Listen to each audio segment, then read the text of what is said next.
I'm Tom Murray. I'm the Director of Innovation for Future Ready Schools, a project of the Alliance for Excellent Education in Washington, D.C. I was fortunate to spend about 15 years in public schools, first as a teacher, then as a middle school principal, as an elementary principal, then I was over at district office for a number of years, but then I've been at the Alliance for about 3 years. So Future Ready Schools is a movement. It's free, it's bipartisan, it's led by the Alliance, but it's also from a coalition of so many different partners. We have about 60 partners, including ACSA, across the country working together to support our school leaders. You know, the world our kids are living in and their world of work in the future is going to be dramatically different than we all grew up. And in order to prepare them, the teaching and learning of years past needs to transform to really prepare our learners. And so it's a movement to help shift that. It's grounded in leadership, it's grounded in school culture, but it's a research-based framework of transformation. We provide free tools and free resources to support the great work here in California, but also across the country. Sometimes we think about leaders as people that have a title, leadership by title. And you know, I've met some of the greatest school leaders that are out there that don't have a fancy title after their name. We call them leaders by action. So if you want to talk about great leadership, it's those who do, not just those who talk. You know, I've met some of the greatest superintendents in the world that are up against some of the largest challenges. They've got 100% free and reduced lunch in their districts. Their budgets have been slashed, yet they're doing amazing things for kids. Why? Because of their leadership, because of the culture of innovation that they're creating. So what are great leaders? They're those that do whatever it takes to help their kids succeed. You know, I think back 7 or 8 years ago, and I really wasn't on social media. I had a couple accounts when they first started, really personal stuff. I'd share my kids, I'd share my family. I'm not sure I saw right away the educational value. Today, when I fast forward and I look back, I don't know where I would be without it. And I don't mean to sound cliche when I say that. You know, great things are happening in schools every single day. And you know how we can do it? We can tell our stories about it. You see, when I look online, when I look in the news, when I see things are out there, what they're writing about the work of public schools typically is not positive. And it's not reflective of the great work I get to see all the time when I'm working with school leaders. So one aspect of social media is to tell our story. As a longtime school leader in Pennsylvania, one of the things we were up against is as students would start to leave us to go to other opportunities in other schools, we started to lose significant funding. When I was a tech director, we created our own online classes as a public school, taught by our own teachers. We had millions of dollars in kids that we were responsible for paying, that state funding would be allocated to, that we had to write checks for in Pennsylvania the way it was, that went to online cyber schools, went to different charter schools. So we had two options. One, we throw our hands up and just say that's not fair and yell and scream. Or two, create something better and more opportunities for kids. And we chose the second one. So we created our own online experiences for kids. So we had students that would come to school a handful of periods a day, take other coursework online. We had kids that were full-time online. What we also started to do is actively recruit back those students that had left us and say, hey, here's opportunities we now have. You can now take these online classes and be part of our system and come play sports and get guidance counseling services and those kinds of things there as well. We ended up bringing back hundreds of thousands of dollars of kids over multiple years because we created experience that we hadn't prior. So that competition per se, it forced us to do things differently. When we started to ask kids, why are you leaving, those exit surveys, because they were going to things we weren't providing.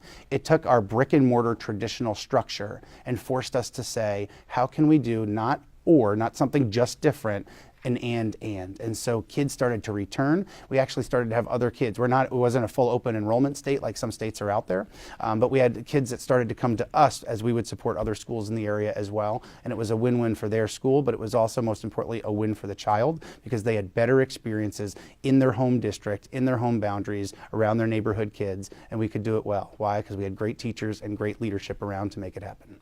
You know, when I look coast to coast and I see from different states and different leaders, and I reflect on my own personal experience kind of growing up in suburban New York, first, I've recognized my own privilege as a white male working with as a white male with two parents at home with a middle-class income who would go on vacation occasionally, didn't worry about the clothes I was wearing. The privilege that I had growing up, I don't think I really realized. But now as I see nationally and I see some of the poorest areas, whether it's here in California or Mississippi or in New York, not every kid has every opportunity that I have. And you know, that's personally part of the reason I have the drive that I do, because I recognize the privilege that I've had, and I recognize many, many millions of kids in our nation do not have that. Equity is core to the work that we do at the Alliance for Excellent Education, as well as Future Ready Schools. Why? Because it cannot be a zip code that dictates the quality of an education that a child receives. Every child deserves a high quality education. And you see, what will break the chains of poverty? It's education. And so how can we raise kids up, bring them out of poverty? It's through the educational outcomes. So how can we serve those kids best? You know, when I think about equity, there's so many facets of it. There's equity and opportunity. You know, depending on where you go, depending on the high school you go, often depends on the opportunities. And when we look nationwide, traditionally our Black and Hispanic students have far less opportunities in the rigorous coursework that they can take, in the types of schools that they learn in the quality of the buildings that they're in. All research indicates that. We absolutely have to change that system. When we look at things like equity and access, you know, research shows about 5 million of our nation's families do not have connectivity at home. You see, that's not something that I worry about. My biggest concern is I don't have connectivity on some flight flying across the country. What a first world problem that is. But when we have 70% of our nation's teachers asking kids to do something digital outside of the school day, yet 5 million of our families don't have connectivity at home, that puts those kids, our neediest kids, in a tremendous bind. And you see, when you analyze those students, and it comes from the Pew Research, disproportionately it's our Black and Hispanic families. So what am I challenged for school leadership? What are you doing about it? You know, you can hand kids devices and it's all well and good, but if that child takes that device home and cannot connect, what then?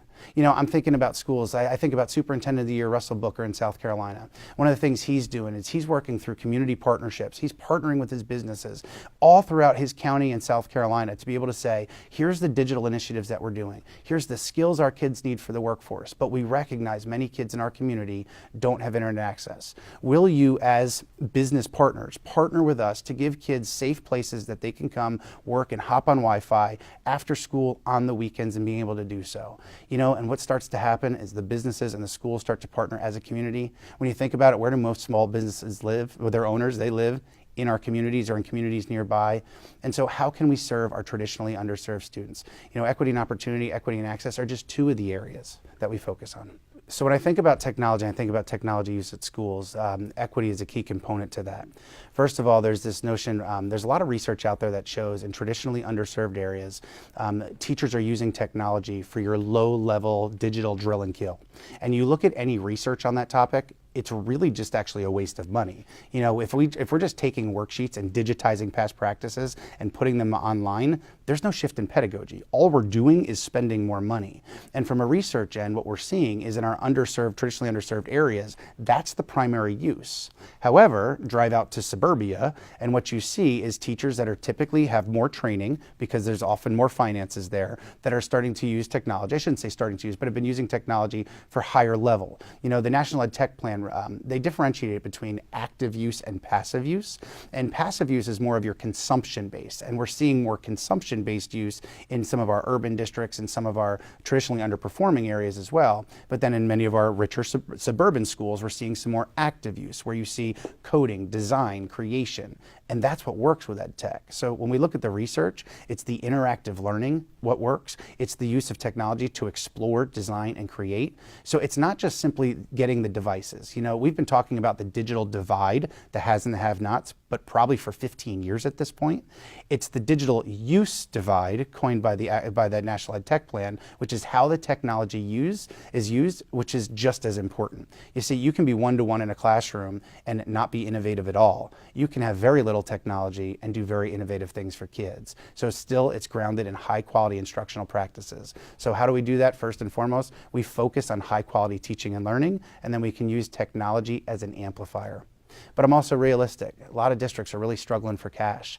You know, they're struggling just to get some of the basics. The notion to add all sorts of Chromebooks or iPads or whatever the device might be is definitely a challenge. So I encourage them to seek all means of funding. How can you partner with your community? How can you partner with grants? I'll hear story after story of grants that are being used to fund underserved communities or places or groups like Everyone On that are working. Everyoneon.org, what they are, their mission is to get families connected. So can we partner with groups like Everyone On to serve our community, to be able to help them get connected at home? It doesn't mean as a district we've got to pay for them all to have it at home. That's not realistic. You know, some of our wealthier districts are handing out hotspots, and that's all well and good, but for our districts that have a lot of kids living in poverty, that's not a sustainable way of doing it. You know, and then the notion of sustainability is key. We can't just buy these devices one time without a plan of saying, okay, 3 or 4 years from now, when these things are dead, how are we replacing them? Because what'll happen is we'll start to shift teaching and learning, and 3 or 4 years from now, if we have no plan, we have no vision, we're going to be in a really bad spot. And you know who loses when we're in that spot? Kids. So when my co-author Eric Schenninger and I were writing Learning Transformed, we did a lot of research, and we were really looking at, when we talk about learning, what is it that actually works? I think about traditional teaching and learning, the stand and deliver, teachers kind of the center of the classroom, desks in rows, kids are facing forward, I give you information, you spit it back, we do it enough times, we call it a grade, we call it a course, and though sometimes we look back and we think, how come the kids can't think for themselves? In those traditional environments, Gallup released a survey. Gallup surveyed almost 1 million children nationwide about 2 years ago. One of the things that they found is they asked a question on engagement and how engaged are you in school. What they found was about 75% of our fifth graders nationwide, 3 and 4, felt engaged in school, engaged in the content. And guess what happened? It went down in 6th and down in 7th, down in 8th, down in 9th, down in 10th, down in 11th, where it bottomed out at like 32%. 1 in 3 of our 11th graders felt engaged in school. And it ticks up senior year. I personally attribute that to like, oh shoot, I've got to graduate, right? And so when you look at that, one of the ways we could look at it is in our traditional system, the longer we have them, the less engaged they become. Another question they asked was, fun at school? I have fun at school, and students had to respond to that. High school across the board, across our country, was about 1 in 5 kids nationwide said high school was fun. Just process that. We have to redesign the learning experience to be effective. So as we were working through Learning Transformed, we were researching what is it that actually works. It's what's personal. So the question really becomes, how do we make learning personal and authentic? How do we leverage student interests, student passions? And it doesn't mean, sometimes when people start to argue, well, if I didn't have to take a test, I could do that. Your mindset's thrown off there. And it's not ignoring state testing or those kinds of things. The purpose is, how do we take the things we need to do? How do we take the standards that we need to reach and do it in personal and authentic ways? Those deeper learning type competencies. Why? When you look at that traditional mode of stand and deliver, multiple studies show the highest I've ever seen in retention rates. I've seen between 5 and 6% in some studies, up to 17 or 18%, but still that's less than 1 in 5 days or less than 1 in 20 days of content they would actually remember. So ultimately, we're just wasting time. And so how do we teach kids how to learn for their future? When you look at their future, my little boy's the class of 2032. And when I think about his future and his world of work, if he doesn't have the ability to adapt, the ability to learn in an environment where technology is shifting, where the fourth industrial revolution of automation and robotics are changing the world of work so fast, what are the skills he needs? It's not going to be regurgitation. It's going to be adaptability and flexibility and collaboration and communication and the ability to work with others, the social emotional sides of things in that. And so how do we redefine learning? We take a look at the kid first. And what is it that that child needs? And how do we best teach to that child? So the very best piece of advice that I've ever received came about 30 seconds before my very first bell rang for my very first time on my first day teaching. My mentor, a guy named Mark Weeder, put his left arm around me in the hallway as we stood out there awaiting the bell to ring.